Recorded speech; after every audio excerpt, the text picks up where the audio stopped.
이 문틀에서는 수직이 두 가지가 존재해요. 지금 그 경민 씨가 거기서 보는 이 수직이 맞아야 되죠. 내가 보는 시각에서도 수직이 맞아야 된다는 거죠. 사실 목공에서 가장 중요한 건 이 공간에서 이 문틀이 어떻게 조화를 이루느냐, 내 공간과의 직각, 이 개념이에요. 이 제작하는 것과 설치하는 것은 조금 분리해서 봐야 되는데 기준목이라는 게 있어요. 기준목을 놓기 위해서는 기준벽이 있어야 돼. 또 간단하게 자기소개 먼저 한번 해주시죠. 네, 안녕하십니까. 저는 전라북도 군산에서 사는 25살 박경민이에요. 오늘 여기 왜 오신 거죠? 우선은 영상으로도 많이 접했었고요. 톱스타의 특유의 환경이나 현장에서 있는 그런 철학들, 청결과 이제 일과 이제 연관되어 있는 부분이 네. 너무 마음에 들어가지고 네네. 이렇게 직접 성급하게 찾아온 것 같습니다. 아, 그러시군요. 네, 우리 경민 씨는 목수 입문 희망자고요. 저랑 또 이제 특별하게 인연이 돼서 오늘 이제 교육장으로 초대를 했는데 서로에 관한 궁금증 이렇게 좀 풀어보는 시간도 가져보고 목공을 하면서 좀 중요한 개념 한 가지가 있는데 그것도 제가 직접 한번 알려드리고 네. 혹시 뭐 작업 같은 거 좀 특별히 좀 해보고 싶다 이런 거 있어요? 절단도 한번 해보고 싶고 아, 이거 네. 절단하는 거? 네, 그리고 이제 타카도 한번 타카? 가능하면은 사용해보고 싶습니다. 그러면 이제 벽체 작업할 때는 그런 거를 다 기초적인 걸 하게 될 거니까 제가 하면서 또 자세하게 한번 알려드리도록 할게요. 네. 목공의 좀 중요한 개념 이거를 좀 알려드릴 건데 수직과 수평이라는 거 알죠? 네, 압니다. 수직은 뭐예요? 수직은 세로로 되어 있는 아, 선이고 수평은 말 그대로 영도인 수평을 네. 그러면 이걸 이제 문틀이라고 봤을 때 여기서 수평이 어디가 존재할까요? 수평은 이제 하단부랑 상단부가 존재할 것 같아요. 그렇죠. 그럼 수직은? 수직은 이제 문 이제 들어가는 이 접히는 부분이랑 네. 이쪽 경첩 있는 부분까지. 왼쪽 오른쪽. 네. 맞아요. 수평 같은 경우에는 문틀의 헤더, 네. 그 다음에 문지방 이렇게 있고 문틀의 좌우측이 이제 수직을 맞춰야 될 부분인데 이 문틀에서는 수직이 두 가지가 존재해요. 지금 그 경민 씨가 거기서 보는 이 수직이 맞아야 되죠. 내가 보는 시각에서도 수직이 맞아야 된다는 거죠. 이거는 지금 이렇게 끼우는 거를 맞춰주는 거고 이쪽 수직 같은 경우에는 이렇게 끼우는 거를 맞춰주는 거고 근데 수평은 어찌됐든 그냥 한 부분만 봐주면 되는 거잖아요. 네. 근데 문틀이나 아니면 샷이나 이제 이렇게 어떤 프레임으로 된 이런 것들은 전면 수직과 측면 수직 두 가지를 다 봐줘야 된다. 그러면 내가 만약에 목수로서 이 문틀을 세운다고 했을 때 수평과 전면 수직, 측면 수직 이렇게만 잘 맞춰서 타카가 됐든 뭐 우레탄 폼이 됐든 시공을 해주면 얘는 이제 완벽하게 시공이 되는 거겠죠. 네. 과연 그럴까요? 중간에 단차라든지 이런 것도 좀 고려해봐야 되죠. 단차? 어떤 단차? 이제 이 문틀이 들어가기 전에 이제 기초적인 벽면이 있지 않겠습니까? 그렇죠. 그 사이에 이제 문틀이 들어가면서 그 문틀 사이에 있는 이 단차 이 부분도 폼으로 메꾼다고 하더라도 네. 이 분명히 이제 폼이 굳으면서 아. 바뀌지 않을까. 이게 기초 벽이면 이 문틀이 세워졌을 때 이 벽과 이렇게 단차가 생기는 걸 말하는 거죠. 네. 그렇죠. 물론 그것도 아주 중요한 부분이죠. 그래서 그거는 이제 문틀을 발주할 때나 아니면 제작을 할 때 기존의 벽 두께를 고려해서 그 이제 문틀의 폭이라고 하는데 그걸 이제 조절해서 기본적으로 맞춰주고 시공할 때 거기 벽에 잘 맞춰서 이제 해주는 것도 이제 물론 중요합니다. 이제 대부분 여기까지만 생각하고 여기까지만 잘 맞추면 이제 작업이 잘 이루어지는 것이다 라고 생각을 하는데 사실 목공에서 가장 중요한 건 이 공간에서 이 문틀이 어떻게 조화를 이루느냐 그게 가장 중요하거든요. 그게 무슨 개념이냐면 이제 공간과의 직각 이 개념이에요. 이게 책상인데 이거를 만약에 목수가 만든다고 하면 수평을 잘 맞춰야 되겠죠. 네. 그 다음에 수직도 잘 맞춰야 되고 이 상판에 이런 직각이나 이런 것도 잘 맞아야 되죠. 네. 이 책상 자체를 수직, 수평, 직각을 잘 맞췄다고 해도 이 책상을 이 공간에서 이렇게 놓게 되면 어떤 것 같아요?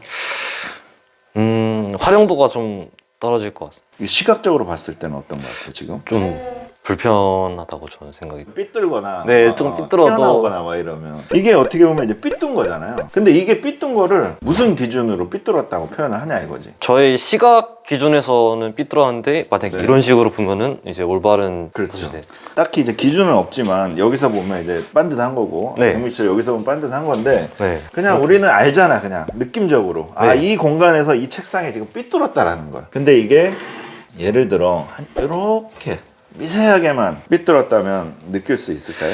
크게 느끼지는 못할까요? 이렇게 가까이서 가봐야지만 조금 삐뚤었네. 그렇죠. 그러니까 기본적으로 우리가 하는 이 작업을 제작과 설치 이렇게 좀 분리해서 생각을 해야 돼요. 그러니까 이 문틀도 마찬가지고 이 제작하는 것과 설치하는 것은 조금 분리해서 봐야 되는데 이 문틀을 제작하는 것 자체는 우리가 수직, 수평, 직각을 잘 맞춰서 제작을 하지만 이 공간에서 설치가 됐을 때 삐뚤어진 책상이 되지 않게 그거를 맞춰줘야 된다는 거예요. 우리가 만드는 이 작업물 현장에서는 예를 들어 이제 파티션이 될 수도 있고 네. 또 뭐 날개벽이 될 수도 있고 이런 것들을 만들잖아요. 네. 이런 거를 만드는 거를 기본적으로 우리가 수직 수평을 잘 맞추는 것도 중요하지만 이 공간에서 삐뚤어진 책상이 되면 안 된다. 공간의 직각의 조화가 잘 이루어진다 라는 게 중요한 개념인데 과연 이걸 어떻게 판단하냐 이거지. 삐뚤어졌냐 안 삐뚤어졌냐를 판단하기 위해서 기준먹이라는 게 있어요. 기준먹을 놓기 위해서는 기준벽이 있어야 돼. 또 좀 기준이 될 만한 그런 벽에서 이 먹을 따오는데 기준벽은 공간에서 가장 길고 반듯한 벽. 지금 현재 이 공간에서는 어떤 벽이 될까요? 현관문 쪽 있는. 근데 여기보다는 여기가 더 긴데 네, 다시 보니까 이쪽이 좀 더 긴 것 같습니다. 여기서부터 더 길잖아 이렇게. 네. 그죠? 지금 이 벽으로 해서 바닥에다가 이제 기준먹을 놓을 건데 벽 양쪽 끝에서 특정한 치수를 똑같이 빼서 먹을 이제 딱 때려주는 거죠. 양쪽 끝의 지점은 치수가 동일하겠죠. 가운데 치수가 만약에 다르면 그 가운데 벽이 뭔가 나오거나 들어가거나 한 상태가 되는 거잖아요. 그것도 파악할 수가 있고 길게 지금 바닥에 이제 일자로 벽을 때렸으면 이 먹을 기준으로 이 레이저 레벨기를 네. 이용해서 열 십자를 해줄 수가 있겠죠. 수직 수평을 보기 위해서는 전원을 켜주고 저쪽 끝이랑 이쪽 끝이랑 이런 식으로 이제 맞춘 다음에 얘를 눌러주면 열십자가 형성이 되는 거죠. 그거랑 열십자. 그렇죠. 네. 그 상태에서 레이저가 저쪽 끝이랑 이쪽 끝에를 이제 해주면 열십자를 우리가 파악할 수가 있는 건데 그걸 어떻게 맞추냐 이거지. 1번 순서는 요 레이저 바로 밑에 있는 요 선에서 먹선이 잘 맞는지 확인하는 거죠. 지금 거의 잘 맞았잖아요. 두 번째 순서는 이렇게 조절해가면서 저쪽 끝과 이쪽 끝 이제 맞춰주는 건데 중요한 건 경민 씨 여기를 알 수가 없잖아. 네, 여기 먹선이 먹선이 끊겨 있어서. 근데 먹이라는 건 대부분 이제 끝에 이렇게 끊겨 있기 때문에 원래 저렇게 잘 안 보이는 거예요. 그래서 이런 거 나무 토막 여기다 이렇게 놔주게 되면 보이죠? 지금 맞는지 안 맞는지 이 부분 대번에 확인이 되잖아요. 있냐 없냐에 따라서 여기서 조금 섬세하고 미세하게 맞춰줘야 돼요. 지금 내가 왼쪽으로 돌리고 오른쪽으로 돌렸는데도 안 맞으면 앞 뒤로 조금 미세하게 안 맞는 거예요. 바닥이 수평이 이렇게 고르지가 않기 때문에 먹을 튕겼을 때 저 부분은 만약에 함몰이 돼 있다라고 하면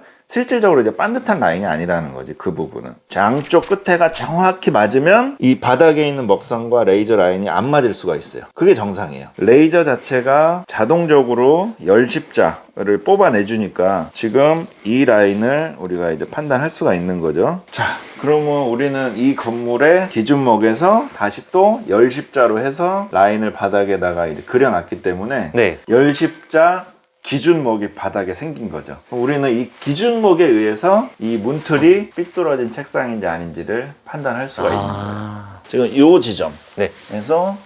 치수를 체크하고 이 지점에서 치수를 체크하면 되는 거죠.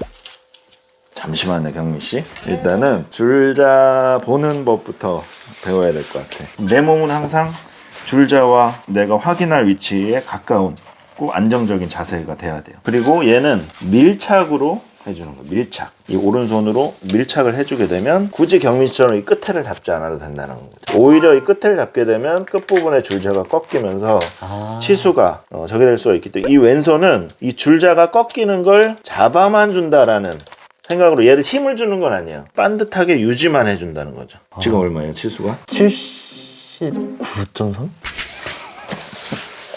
맞아요. 79.3인데 여기서 한 가지 또 알아야 될 게 뭐냐면 인테리어 목공에서는 밀이라는 개념을 사용합니다. 방금 같은 경우에는 79.3이 아니고 793mm. 미리는 빼고 다시 한번 제가 알려드린 방법대로 체크를 한번 해보세요. 벌써 자세가 엄청 안정적으로 변했어요. 그렇죠. 오른손은 딱 거들고만 있고 왼손으로 딱 밀착을 하면서 치수를 확인하기가 좋죠. 네, 똑같이 793mm. 그러면 이 문틀은 설치가 잘 된 거네요. 그러면 문 있잖아요. 긴 문. 네. 얘도 지금 확인할 수가 있죠. 치수 얼마 나와요? 722 나오죠. 그럼 이쪽 한번 해볼까요? 703 나오죠. 중요한 사실을 알았죠? 이 문틀이 많이 삐뚤었다. 아까 처음에 우리 봤던 문틀은 잘 맞고 이거는 삐뚤어진 건 왜 그럴까요? 자세히 모르겠습니다.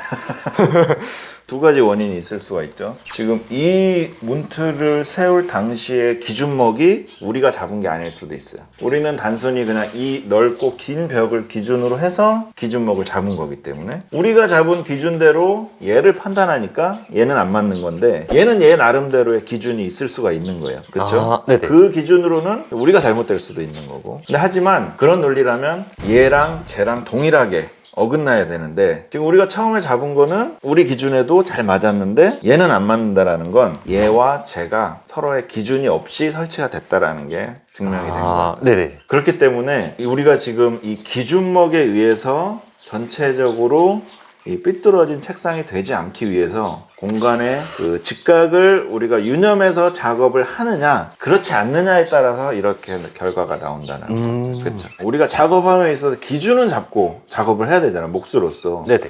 우리는 그 기준이 수직, 수평 플러스 이 공간의 조화다. 일단 우리가 처음에 삐뚤어진 책상이라는 기본 개념을 배웠죠. 네. 우리가 책상을 만들 때 수직, 수평, 직각을 잘 맞춰서 만들어야 되지만 이 책상이 놓았을 때 삐뚤어져 보이지 않게 잘 설치하는 것도 중요하다라는 거고, 근데 그 삐뚤어진 걸 과연 어떻게 판단하냐 이거지. 그걸 판단하기 위해서 기준목이라는 게 필요하고, 기준목을 놓기 위해서는 다시 기준벽이 필요하다. 그래서 우리가 지금 이 벽을 기준벽으로 해서 기준목을 잡은 거고, 기준목에서 레이저 레벨 기룡에서 열십자를 잡아놓으니 이 열십자를 기준으로 온 공간을 다 점검을 할 수가 있다는 거죠. 얘네들이 이 공간에서 삐뚤어진 책상이 됐는지 안 됐는지를 다 이제 확인을 할 수가 있는 거죠. 그리고 이제 우리가 작업을 할 때는 이제 여기서부터 기준목으로 해서 다 그냥 작업을 해 나가는 거예요. 지금 이 벽을 만약에 가벽을 새로 한다고 하면 어떻게 해야 될까요? 이 기준벽 기준으로 해서 가로선이랑 이제 세로선 맞추고, 네. 이제 수직선으로 이제 해가지고 이 벽과 벽 사이에 네. 이제 틀어진 각은 없는지, 네. 직각이 유지가 되는지 해서 레이저로 이제 세로줄 이렇게 딱 쏘고 일단 가벽을 딱. 그러니까 이 벽이 지금 기준벽이니까 네. 이 기준벽에서 다시 먹선을 놔서 레이저 레벨기로 확인을 하고 작업을 하겠다라는 말이죠. 네. 땡 아닙니다. 이게 착각을 하는 게 뭐냐면 이 벽은 기준벽일 뿐이지 이 기준벽이 기준이 되는 건 아니에요. 이 기준벽에서 기준목이 나왔기 때문에 이 기준벽은 이제 무시. 이제부터는 그냥 기준목에 의해서만 작업을 하는 거예요. 이거를 처음에 여기서 이제 따왔거든요. 요 지점이랑 요 지점이랑 치수가 다를 수가 있잖아요. 그래서 여기서 나온 얘는 어느 정도 그냥 요 포인트에서 이제 나온 거일 뿐이고, 이 전체 기준벽의 그 기준이 되는 포인트를 우리가 정확히 집은 건 아니라는 거죠. 다시 여기서 이 벽에 들어갈 이 라인을 체크해주고 먹을 쫙 때리면 이 기준목과 동일한 수평선상에서 라인이 생기는 거잖아요. 그렇게 해서 이제 바닥에 기준목이 나왔으면 여기 치수와 여기 치수 혹은 여기 치수가 다 다르겠죠. 이 벽이 울퉁불퉁하고 할 테니까. 그런 것들은 다 무시된 채 목이 쭉 생기게 되면 반듯한 라인이 생기는 거니까 그대로 작업하면 되는 거예요. 이렇게 해서 작업을 다 하게 되면 다 이제 직각이 맞는 거고, 근데 사실 요거는 이제 기본 이제 원칙일 뿐이지 모든 현장이 이렇게 이루어지는 건 아니에요. 왜 그러냐면 이렇게 해서 작업을 했을 때 모든 공간이나 뭐 설치물들이 직각을 다 완벽하게 이뤄서 좋긴 하겠지만 시간이 걸리겠죠. 그리고 어떤 특정한 벽은 과도하게 불필요하게 많이 없어질 수가 있겠죠. 이 벽이 이렇게 막 삐뚤어져 있는데 우리는 기준목에 의해서 직각을 잡아주려고 하면 이 공간이 죽어버리잖아. 불필요하게 없어지는 공간이 생길 수가 있다. 그런 단점들이 있기 때문에 반드시 이렇게 해서 작업을 해야 되는 건 아니고, 요거는 어떻게 보면 이제 선택사항. 누구한테 선택 권한이 있냐? 첫째는 집주인. 두 번째가 목수 반장이나 팀장님이에요. 이렇게 이런 거를 판단하는 능력이 중요하다라는 거예요. 그러니까 이런 판단 능력, 이런 거를 길러야지만 좋은 목수가 될 수 있는 거고, 그러려면 이런 개념을 이렇게 기본적으로 알아야 된다.